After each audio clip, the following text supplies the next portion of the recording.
And that brings up our In Focus tonight, the first one of the evening, Anti-CAA Unity Weekend. And we have Smita Mishra, senior journalist in our studio to talk about it.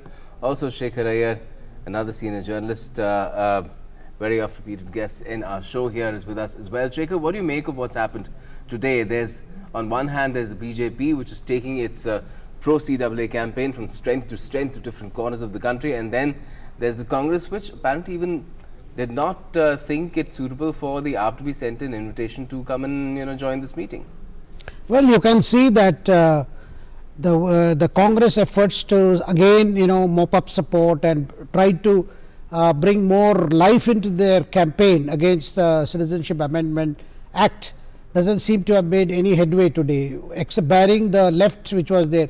I think you have to include among the parties that did not come, that was DMK also, because the DMK is having its own problems with the Congress because of the Tamil Nadu elections due in next year. And I understand, though their senior leader T.R. Balu was present in Delhi, they did not attend this meeting. So you heard Mayawati give her reasons why she cannot join this. Mamata did not turn up because Mamata has already had problems with Congress and left, creating problem in her state and trying to actually create a law and order situation there. So, and Shiv Sena did come. So there you can see that this issue which the Congress and the left particularly are trying to make it a big issue and a rallying point for all the opposition parties to again get some life after the disastrous Lok Sabha elections of 2019. It's not making headway because the basic problem seems to be that their charge, their allegations that this is against Muslims is somehow is not finding water. So you can see that after several clarification and after all this bill was passed after hectic debate in the both houses of parliament, all the queries, all the doubts, all the suspicions about this act were raised in the two houses. The Home Minister replied to all these things. Now after the act has been passed, now you today hold a meeting where many opposition parties have not come, which goes to show even they are having some misgivings. And like for instance, Aam Aadmi Party Member of Parliament Sanjay Singh is saying we were not even aware that such a meeting is there. That only goes to show, I think somewhere along other parties are feeling that the opinion about this is not what the Congress and the left parties are trying to project. But Smita, what is the problem here? Is the opposition not on the same page as far as the CAA is concerned, or the opposition is not on the same page that this banner of anti-CAA campaign be led by the Congress? Well, actually it's both the factors that you have pointed out.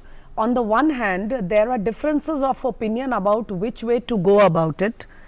Even within those parties which are not per se in favor of the CAA or the proposed NRC, which is not even there, but they have made a political issue out of it. Yes.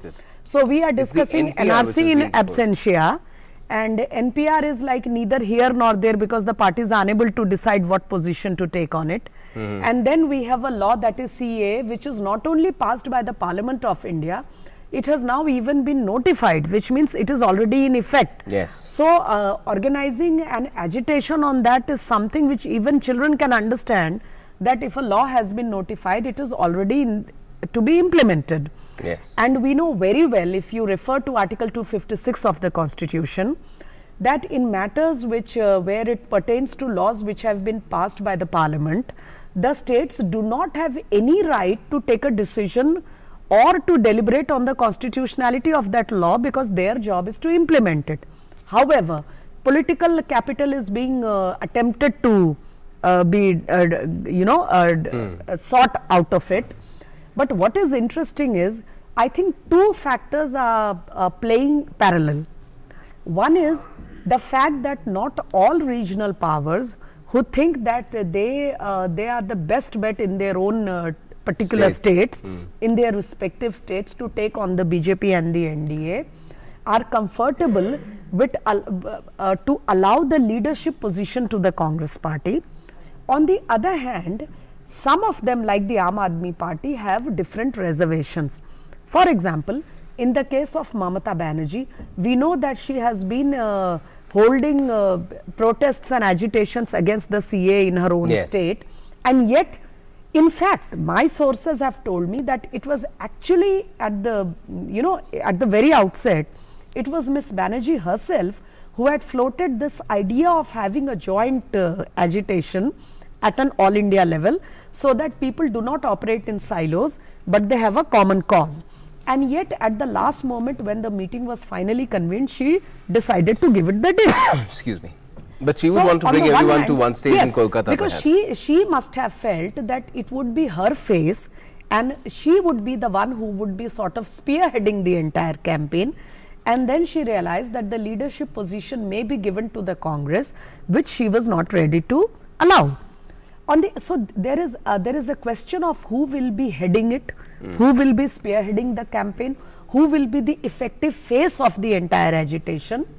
On the other hand, there is the other factor which I think is playing in the minds of the Aam Aadmi Party, parties like the BJD, some other regional parties, perhaps even DMK, where actually they think that if they go beyond a point to agitate on the issue of the CAA and the so-called NRC, if they want to relate, join the two issues, they are afraid that this may give way to a very clear-cut polarization of the voters, which in the long run is not going to suit them.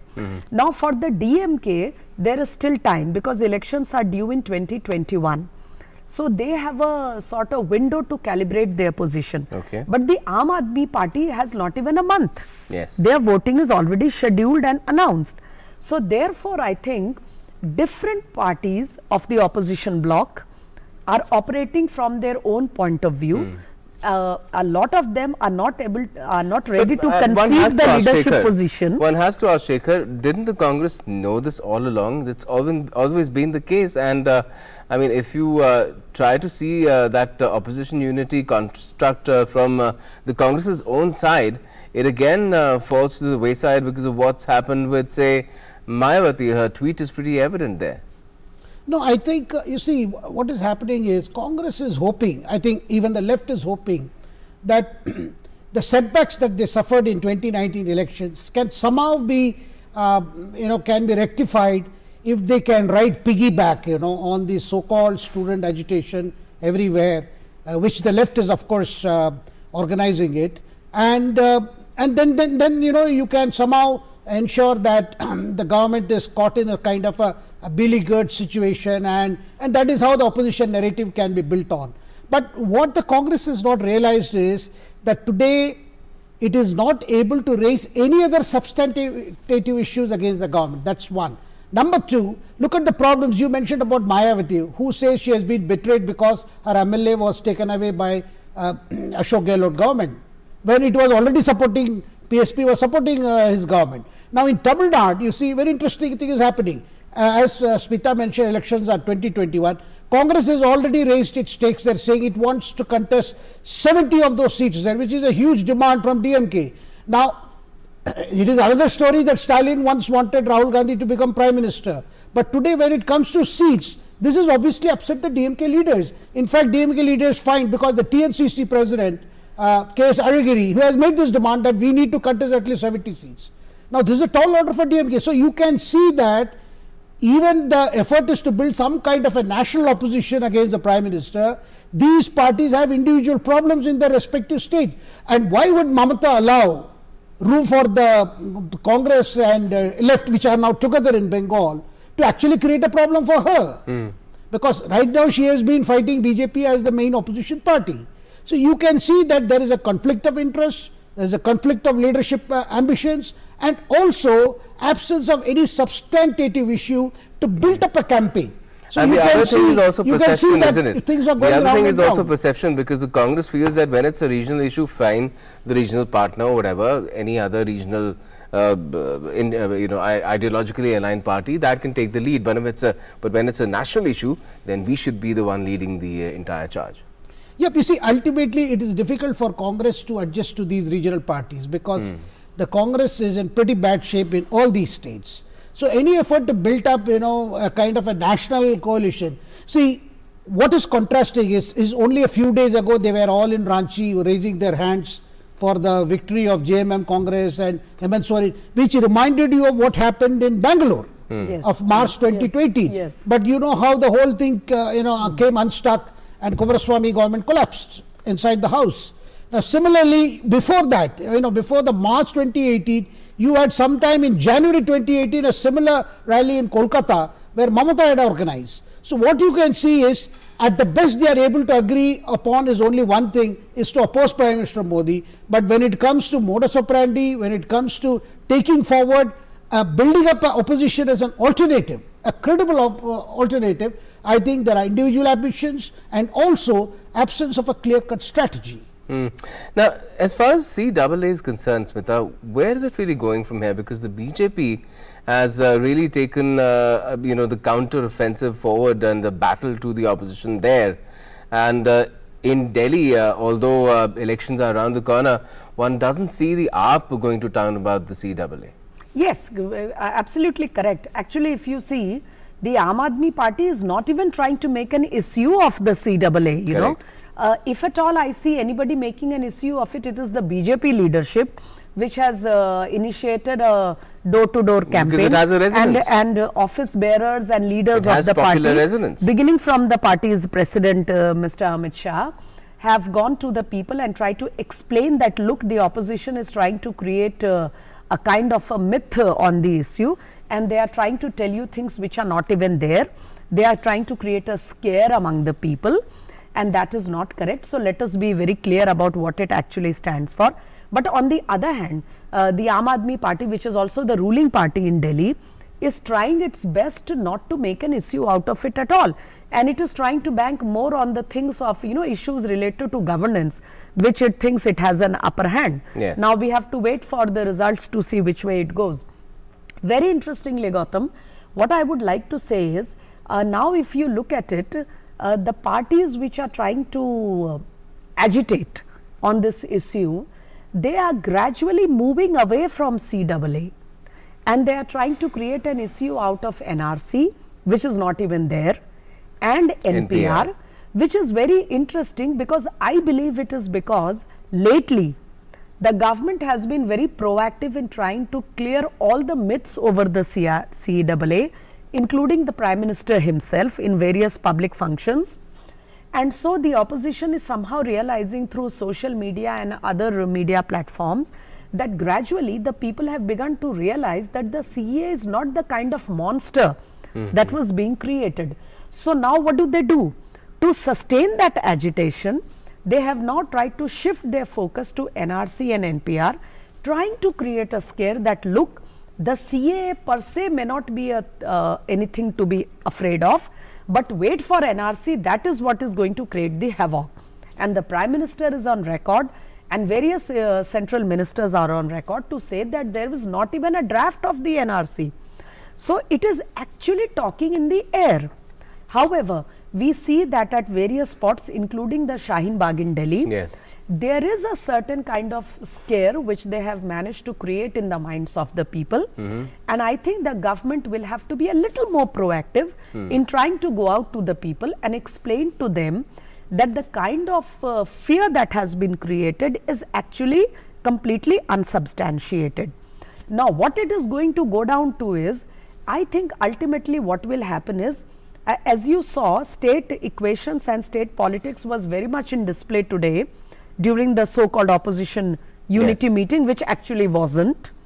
I would like to call it the unity that wasn't. But let me tell you that we have been there already before. We have seen it at the swearing-in ceremony of Mr. Kumaraswamy in Bengaluru. We have seen it at the Maha Rally in Kolkata, which was done. And it was Miss Banerjee herself, the Chief Minister of Bengal, who tried to be the sort of coordinator of all these agitations or initiatives, and then she was the first to ditch them. So whenever there are these state concerns and party specific concerns which come into play, obviously the larger question of opposition unity is not going to work out. However, I am not so worried about opposition unity. As a citizen of the country, my primary concern is that it is the common citizen of India, it is the common voter of the country who should know exactly what is what. And for that reason, the government must proactively, come out in the media at various platforms and tell the people exactly what these laws Well, the government has been doing that. Yes. It's a and so sustained campaign. Lately you will find that if you compare it with what was happening in the country 2 weeks down the line, if you now look at things, you will realize that there is a parallel narrative which has come up, Okay. and it is not the parties, it is not the leaders, it is not the politicians or even activists. It is actually very simple common people of the society who have started questioning the agitationists. Yes, but pretty So soon, it Shekhar, appears everyone has that to the message realize is going down. that this cannot be a campaign in perpetuum. I mean, the nation has lots of other things that are equally important, if not more important to do. Absolutely. I think now the whole focus is on the economy. You are going to have a very, very, I would say, budget that is going to really spur the whole thing forward. So people are looking forward to the budget that is going to see it as going to be a great game changer. So when there are a lot of expectation towards actually giving that kind of energy to the economy, to get bogged down on an issue which is being confused with students' problem in some universities, and the whole effort is to somehow create I would say a kind of an Arab Spring, which is not, and instead of going into the issues, because for any opposition campaign to succeed, it has to be based on certain facts. And as you can see, the Citizenship Amendment Act, there is nothing which you can say that it's an anti-Muslim thing, that all the Indian Muslims are going to be driven out. Now, these are the kind of myths that are being perpetuated to, give some boost to the opposition campaign. I think that is not going to work for the simple fact, once you go on doing this, people are going to realize that they are not getting anywhere with this kind of campaign. Therefore, I think opposition need to focus on more substantive issues. They have all the right in a democracy to corner the government, but they need to do better. And they'll have a session pretty soon to do it as well. So why not concentrate your energies there where you can actually do something substantial in terms of where things are meant to be done, which is the legislature, and in the public domain as well. It is Parliament after all, and you have all the opportunity there, and the government has never shied away from any sort of a debate, especially where it thinks it has an upper hand in the people's eyes. Thanks a lot for joining us, Shekhar, as well as Smita, for a chat about the CAA and the opposition's efforts and the government, how it is